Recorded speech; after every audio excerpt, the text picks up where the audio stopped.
اعتبار سے جان لے کہ ہمارا جمع ہونا کیوں ہوا ہے۔ ہم تمام جانتے ہیں کہ اللہ تبارک و تعالیٰ نے انسانوں کی ہدایت کے لیے جو سوالات انبیاء کرام علیہ السلام بھیجے، جنہوں نے اس دنیا میں انسانوں کو صحیح مارگدرشن کیا اور انسانوں کو اچھے عادتیں اور اچھے اخلاق اپنانے کی تعلیم دی۔ ان سوالات نبیوں میں سب سے افضل نبی اور سب سے آخری نبی ہم آپ کے نبی، پوری انسانیت کے نبی، جو سارے عالم کے لیے، ساری کائنات کے لیے رحمت بن کے آئے، وہ نبی حضرت محمد مصطفیٰ صلی اللہ علیہ وسلم ہیں، جن کو اللہ تبارک و تعالیٰ نے قیامت تک آنے والی انسانیت کا نبی بھی بنایا اور ساری کائنات کے لیے رحمت بنایا۔ اسی لیے کتابوں میں آتا ہے کہ نبی کریم صلی اللہ علیہ وسلم کی جب بے ادبی ہوتی ہے یا ان کی شان میں گستاخی ہوتی ہے تو کائنات ہل جاتی ہے۔ ہم سمجھتے نہیں ہیں پرندے درندے یہ شجر و حجر کی جو کیفیت ہوں گی وہ اللہ ہی کو معلوم ہے۔ اسی لیے جہاں پر بھی نبی کریم صلی اللہ علیہ وسلم کی شان میں گستاخی ہوئی ہے، قرآن نے فرمایا ہے، اللہ تعالیٰ نے کہا ہے کہ میرے نبی کو جو بھی تکلیف دے گا، اس کی شان میں گستاخی کرے گا، اِنَّا كَفَيْنَاكَ الْمُسْتَهْزِئِينَ، میں اس کو برے انجام تک پہنچانے کے لیے کافی ہوں۔ ہم کیا پہنچائیں گے؟ ہم تو صرف جو ہے اپنی نبی کی محبت اور اپنے نبی کے عشق میں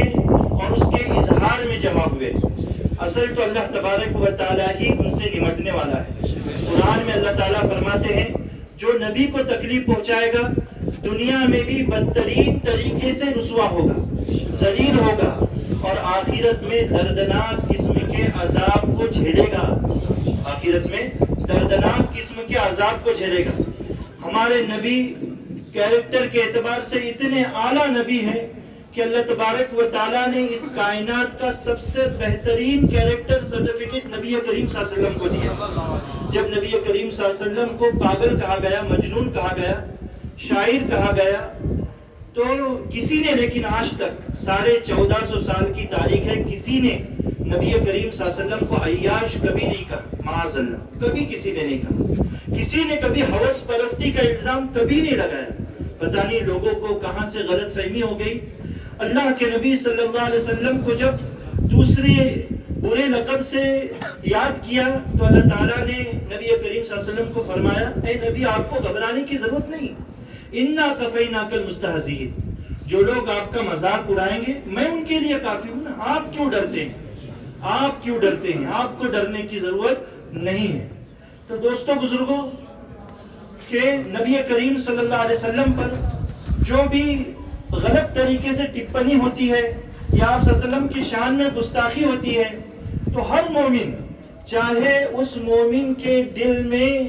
اعمال صالحہ کے اعتبار سے کتنی ہی کمزوری ہو، عمل کے اعتبار سے اتنا مضبوط نہ ہو، لیکن نبی کریم صلی اللہ علیہ وسلم کی شان میں وہ گستاخی برداشت نہیں کر سکتا، ہل جاتا ہے، وہ تڑپ جاتا ہے کہ ہم سے جو چاہے وہ لے لو،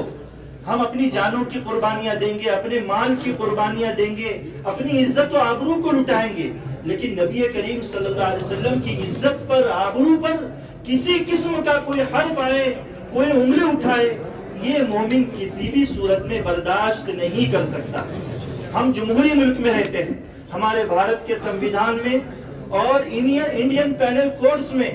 ایسے آرٹیکلز ہیں، ایسی دفعات ہیں کہ کسی بھی مذہبی شخصیت کی اگر کو مجروح کیا جاتا ہے یا اس کی شان میں گستاخی کی جاتی ہے تو اس کے لیے مقدمہ چلا کر اس پر قانونی اعتبار سے سزائیں ہیں۔ تو ہم اس لیے جمع ہوئے ہیں کہ ہم جناب تحصیلدار صاحب شری وردھن تعلقہ ان کے توسط سے اور جناب ڈی وائی ایس پی صاحب شری وردھن ان کے توسط سے بھارت کے وزیر اعظم، بھارت کے صدر جمہوریہ صاحب ان سے مطالبہ کرتے ہیں کہ نبی کریم صلی اللہ علیہ وسلم کی شان میں حال ہی میں جن لوگوں نے بدتمیزی کی ہے اور اللہ کے نبی صلی اللہ علیہ وسلم کو کیریکٹر لیس ثابت کرنے کی جو ہے ناکام کوشش کی ہے، ان لوگوں کو قانون کے تحت 295A 135 135A 505B